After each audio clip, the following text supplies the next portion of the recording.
Preparations are underway in Hanoi, Vietnam for the second U.S.-North Korea summit. U.S. President Donald Trump and North Korean leader Kim Jong Un begin meeting Wednesday evening to discuss moving forward on the agreement they made in June last year in Singapore to denuclearize the Korean peninsula.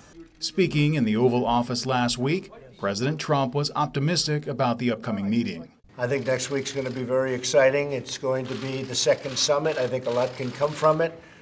At least I hope so. The denuclearization ultimately. With the outcome of the summit directly affecting life on the peninsula, Seoul residents had a lot to say about the upcoming meeting.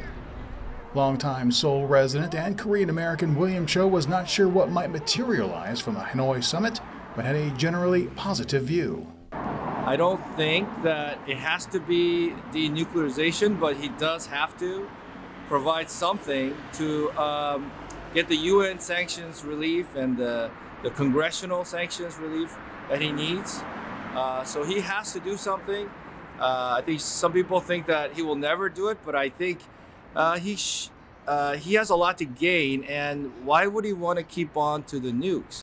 At a summit protest site, Freedom Union spokesman Kim Jong Un chastised North Korea's past provocations against the South, believing there's been little change in Pyongyang for 70 years.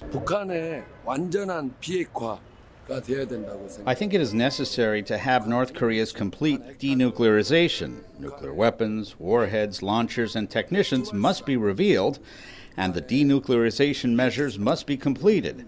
Keep the principle, rather than compromising, is required. Kim Un-suk told VOA the discussions were good, but tempered her outlook on denuclearization and unification. The two leaders meeting at the summit doesn't really matter, but it is too early to expect something because North Korea is not yet ready, and neither is South Korea.